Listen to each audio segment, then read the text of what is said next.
Hi గారు ఒక channel ప్రస్తుతం మనతో పాటు దాము బాలాజీ గారు సీనియర్ జర్నలిస్ట్ ఉన్నారు. వారితో ఒకసారి మాట్లాడదాం. సార్ నమస్కారం. సార్ నమస్తే. సార్ కాశ్మీర్లో శాంతి ఏర్పడింది అని చెప్పేసి మోదీ గారు అండ్ అమిత్ షా గారు ఒక సందర్భంలో చెప్పడం చూసాం. ఆ తర్వాత అక్కడ టూరిజం విపరీతంగా పెరిగిపోయింది, సినిమా షూటింగ్స్ కూడా జరగడం చూసాం. అయితే రీసెంట్గా ఇప్పుడు పహల్గామ్ అటాక్ తర్వాత ఒక్కసారిగా మళ్ళీ అక్కడ టూరిజం కానివ్వండి ఇదంతా కూడా తగ్గిపోవడం చూస్తున్నాం. మరి ఇప్పుడు మళ్ళీ టూరిస్టులు అదే విధంగా యథాతథంగా వెళ్తారంటారా? ఇప్పుడు ఒక యాక్టర్ అతుల్ కులకర్ని కూడా అక్కడికి వెళ్ళి వీడియో చేసి రండి ఇక్కడ చూడండి కూడా చెప్తున్నారు. మరి టూరిజం ఇప్పుడు ఎటువంటి పరిస్థితులు ఉండే ఛాన్స్ ఉంది సార్ కాశ్మీర్లో? కాశ్మీర్లో గత 2-3 ఏళ్ల తర్వాత టూరిజం అనేది బాగా పీక్లోకి వెళ్ళింది. ముఖ్యంగా 370 ఆర్టికల్ రద్దు చేయడం, అక్కడ ఎలక్షన్లు జరగడం, అక్కడ ప్రజాస్వామ్య ప్రభుత్వం ఏర్పడడం, తర్వాత అక్కడ ల్యాండ్స్ ఇన్వెస్ట్మెంట్లని కూడా ఓపెన్ చేసింది మోడీ ప్రభుత్వం. ఎవరైనా ఇన్వెస్ట్ చేయొచ్చు, ల్యాండ్స్ కొనొచ్చు, ఇవన్నీ ప్రవేశపెట్టేసరికి పెద్ద ఎత్తున ల్యాండ్స్ని అక్కడ కొనడం, అక్కడ బిజినెస్ని ఏర్పాటు చేసుకోవడం, అక్కడ రియల్ ఎస్టేట్ డెవలప్ చేయడం, ఇవన్నీ కూడా చేయడం మొదలుపెట్టారు. సో జమ్మూ కాశ్మీర్లో లైఫ్ ఒక రకంగా యథాతథంగా ఉంది. పైగా మిలిటరీ మాత్రం పెద్ద ఎత్తున అక్కడ ఉంది ఇప్పటికి కూడా. ఎందుకంటే మనకి కాశ్మీర్ అనేది 2 రకాలుగా ఉంటుంది. ఒకటి ఇండియన్ అధీనంలో ఉన్న కాశ్మీరు, భారతదేశం అధీనంలో ఉన్న కాశ్మీర్. రెండోది పాక్ అధీనంలో ఉండే కాశ్మీరు. దాన్ని పీఓకే అని మనం పిలుస్తాము. వాళ్ళేమో ఇండియా ఆక్యుపైడ్ కాశ్మీర్ అని వాళ్ళు అంటారు, మనం పాక్ ఆక్యుపైడ్ కాశ్మీర్ అని మనం అంటాం.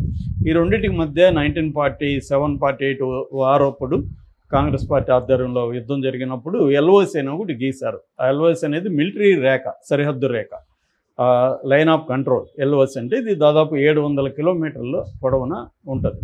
సో ఈ పాక్ ఆక్యుపైడ్ కాశ్మీర్లో టెర్రరిజాన్ని పెంచి పోషించి ట్రైనింగ్లు ఇచ్చి మన ఆధీనంలో ఉన్న కాశ్మీర్లోకి పంపిస్తారు. ఇది ఎప్పటి నుంచో గొడవలు జరుగుతూనే ఉంది. దాదాపు 12,000 మంది పైన ప్రజలు ఇప్పుడు చనిపోయారు ఇప్పటివరకు.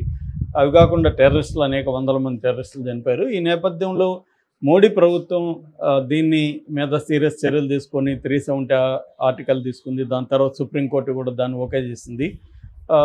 అట్లాగే కొన్ని నిర్ణయాలు తీసుకొని కాశ్మీర్ని ఒక ఓపెన్ చేయడం అనేది జరిగింది. దాంతో టూరిస్టులు పెద్ద ఎత్తున పోవడం మొదలుపెట్టారు. లాస్ట్ ఇయర్ 2024లో 2,35,00,000 మంది టూరిస్టులు వెళ్ళారు. అంతకుముందు కూడా 2023లో కూడా 2 కోట్ల పైన టూరిస్టులు వెళ్ళారు. అంటే ఈచ్ ఇయర్ 2 కోట్ల పైన టూరిస్టులు వెళ్తున్నారు. సో ఎందుకంటే కాశ్మీర్లో అనేక ప్రదేశాలు బాగుంటాయి. రెండోది అక్కడ టూరిజం బేస్డ్ ఎకనామీని ప్రధానంగా ఉంటుంది. అంటే ట్రావెల్ కావచ్చు, వెహికల్స్ కావచ్చు, అక్కడ అనేక గూడ్స్ అండ్ ఇవి కావచ్చు. టూరిస్టుల చుట్టూ ఒక మార్కెట్ మనకి ఇప్పుడు థాయిలాండ్ లాంటివి దేశాలే టూరిజం మీద బతుకుతున్నాయి. అట్లాగే కాశ్మీర్ కూడా ప్రధానంగా టూరిజం మీద ఆధారపడిన ఎకనామీ ప్రధానంగా ఉంటుంది. సో ఈ నేపథ్యంలో ఏంటంటే మొన్న 22వ తేదీ పహల్గామ్ బైసరం మెడోస్ అంటారు దాన్ని. ఆ బైసరం మెడోస్ పహల్గామ్కి 5 కిలోమీటర్ల దూరంలో ఉంటుంది. దాన్ని మినీ స్విట్జర్లాండ్ అని కూడా పిలుస్తారు. అది మామూలుగా అయితే జూన్ ఆ ప్రాంతంలో ఓపెన్ చేయాలి, కానీ ఈసారి ముందుగానే ఓపెన్ చేశారు. పైగా అక్కడ జనం కూడా రావడం మొదలుపెట్టారు ఓపెన్ చేయగానే. అయితే అక్కడికి ఏంటంటే రోడ్డు మార్గంగానే ఏమీ లేదు, పోనీస్ అంటారు. అంటే పొట్టి గుర్రాలు ఉంటాయి, ఆ గుర్రాల మీద నుంచి రావాలి లేదా నడిచి రావాలి. నడిచి రావడం కూడా వెరీ వెరీ డిఫికల్ట్, ఎందుకంటే కొండ అవన్నీ ఎక్కాలి. సో అలాగా మొత్తానికి జనమైతే రిస్క్ తీసుకొని వస్తున్నారు. ఎందుకంటే అది ఒక ఎంజాయ్ చేయడానికి ఒక మంచి అనుకూలమైన ప్రాంతం. సో అందుకనే అక్కడికి వస్తున్నారు. దీని మీద టెర్రరిస్టులకు కనబడింది పాకిస్తాన్కి సంబంధించిన 2, కాశ్మీర్కి సంబంధించిన 2, 4 టెర్రరిస్టులు ముందుగా రెక్కీ చేసుకెళ్లారు. రెక్కీ చేసుకొని వెళ్ళిన విషయం కూడా వీడియోలో రికార్డ్ అయింది. ఎందుకంటే రమేష్ అనే ఒక అతను, పూణేకి సంబంధించిన అతను, కొంతకాలం ముందు ఆ ప్లేస్కి వెళ్ళి అతను వీడియో తీశాడు. అతను ఇప్పుడు మళ్ళీ ఆ వీడియో చూసుకుంటే అందులో టెర్రరిస్టులు కనిపించారు. దాన్ని తీసుకెళ్ళి ఎన్ఐఏకి, నేషనల్ ఇన్వెస్టిగేటివ్ ఏజెన్సీ వాళ్ళకి ఇచ్చాడు. దాన్ని చూసినప్పుడు ఈ టెర్రరిస్టులు క్లియర్గా ఇతను వీడియోలో కనిపించారు. అంటే వీళ్ళు ముందుగానే రెక్కీ చేసుకొని ప్లాన్ ప్రకారం అటాక్ చేశారనే విషయం అర్థమైంది. సో అటాక్ చేసిన తర్వాత 26 మందిని చంపేశారు. అందులో ఒకరు నేపాలీ టూరిస్టులు ఉన్నారు, మిగతా 25 మంది ఇండియన్ టూరిస్టులు. అందులో తెలుగు వాళ్ళు మధుసూదన్ అండ్ చంద్రమౌళి తెలుగు వాళ్ళు. సో ఇది జరిగిన తర్వాత ఏమైందంటే ఇమీడియట్గా దీని ఎఫెక్టు టూరిజం మీద పడింది. వాళ్ళ ఉద్దేశం కూడా దాన్ని చేసిన వాళ్ళు కూడా టీఆర్ఎఫ్ అంటారు. టీఆర్ఎఫ్ అంటే ద రెసిస్టెన్స్ ఫ్రంట్. ఇది లష్కర్-ఏ తోయిబాకి అనుబంధ సంస్థ అని చెప్తున్నారు. ఈ టీఆర్ఎఫ్ ఒక ప్రకటించింది ఇది మేమే చేశామని. ఆ తర్వాత కొన్ని రోజుల తర్వాత ఇది మేము చేయలేదని మళ్ళీ టీఆర్ఎఫ్ నుంచి ప్రకటన వచ్చింది. ఇది కన్ఫ్యూజ్ చేయడానికి ఇచ్చారని చెప్తున్నారు. ఏదేమైనా బిగినింగ్లో టీఆర్ఎఫ్ ప్రకటన ఇచ్చినప్పుడు వాళ్ళు ఏం చెప్పారంటే 80,000 మంది అవుట్ సైడర్స్ వచ్చి కాశ్మీర్లో వ్యాపారాలు చేస్తున్నారు, వీళ్ళని వెళ్ళగొట్టడమే మా ఉద్దేశం అని కూడా దాంట్లో అనౌన్స్ చేశారు. ప్రధానంగా హిందూస్ని అటాక్ చేయాలనేది కూడా వాళ్ళ ప్లాన్. సో వాళ్ళ ప్లాన్ ఏంటంటే కాశ్మీరు నార్మల్సీలో ఉంది, వ్యాపారాలు బాగా జరుగుతున్నాయి, రియల్ ఎస్టేట్ ఇంకోటి పుంజుకుంటుంది, ట్రావెల్ టూరిజం అనేది బ్రహ్మాండంగా డెవలప్ అయింది, దీన్ని బ్రేక్ చేయాలి మనం అనేది వాళ్ళ టార్గెట్గా కనబడుతుంది. ఎకనామిక్గా దెబ్బతీయాలి. రెండవది ముస్లిం హిందువుల మధ్య గ్యాప్ని పెంచాలి. అందుకని కావాలని అడిగడిగి మీరు ముస్లింలా హిందువా నువ్వు అని అడిగి కల్మా పాడమని చెప్పి డౌట్ వచ్చినప్పుడు కల్మా పాడిచ్చి ఇవన్నీ చేసి వాళ్ళు హిందువుల్ని మాత్రమే టార్గెట్ చేసి చంపారు. హిందూ మగవాళ్ళని మాత్రమే, లేడీస్ని పిల్లల్ని చంపలేదు. సో ఈ నేపథ్యంలో ఏమైందంటే 90% క్యాన్సిల్ అయిపోయినాయి. రెండవది అక్కడ ఉన్న ఫ్లైట్ ఏజెన్సీలు అందరూ కూడా మామూలుగా 10,000 అట్లా ఉన్నదో టికెట్ని 50,000-60,000 పెంచేశారు. దాని మీద మళ్ళీ మోడీ ప్రభుత్వం ఇన్వాల్వ్ అయ్యి తగ్గించమని చెప్పింది. తగ్గించి నాకు 14,000 అప్పర్ ఎండ్ పెట్టారు.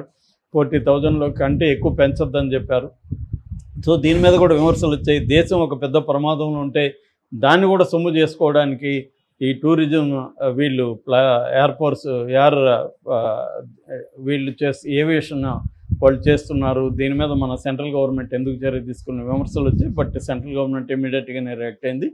అయితే వాళ్ళకు కూడా ప్రాబ్లం ఏంటంటే వాళ్ళ బుకింగ్స్ అంతా క్యాన్సిల్ అయిపోయింటాయి. ఫ్లైట్లు టికెట్లు తక్కువ ఉంటాయి. తక్కువ ఉన్నప్పుడు ఎక్కువ పెంచకపోతే వాళ్ళకి వర్కౌట్ అవ్వదు. సో ఎవరు ప్రాబ్లమ్స్ వాళ్ళు ఉంటాయి. కాకపోతే కొంత గ్రీడ్ కూడా కనబడుతుంది. ఎందుకంటే మనకి వార్ ఎకనామీ అంటారు. వార్ టైంలోనే అనేక మంది ఎట్లా గ్రీడీలోకి వెళ్ళిపోయి ప్రజల్ని మోసం చేస్తారనేది ప్రపంచవ్యాప్తంగా దీని మీద సినిమాలు, లిటరేచర్ అన్నీ ఉన్నాయి. మన కొడవటి గంట కుటుంబరావు కూడా దీని మీద చాలా కథలు కూడా రాశారు ఆయన. సో అలాగే వార్ ఎకనామీ ఉంటుంది, అలాగే చేసుకోవడం మొదలుపెట్టారు. దీంతో ఏమైంది, 90% క్యాన్సిలేషన్స్ అయిపోయినాయి, 10% మాత్రం ఉంది.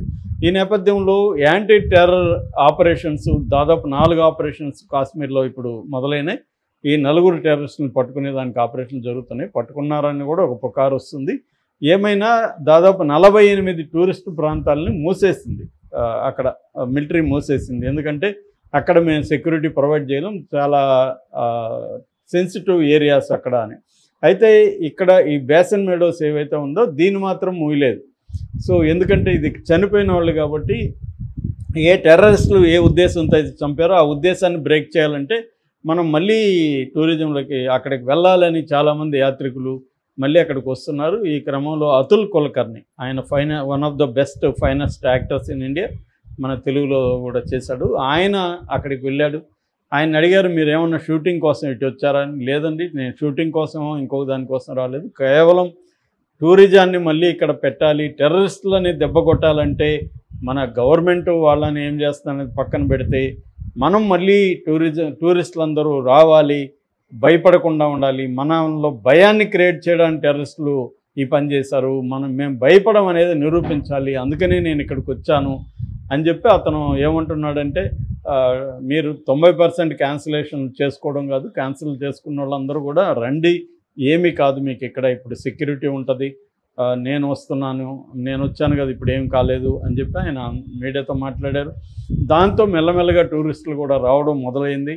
అక్కడున్న లోకల్ షాప్ ఓనర్సు లేకపోతే మిగతా సర్వీసులు ఇచ్చేవాళ్ళు వాళ్ళందరూ కూడా డిస్కౌంట్లు కూడా ఇస్తున్నట్టుగా చెప్తున్నారు. నిజంగా ఇది అప్రిషియేట్ చేయాలి.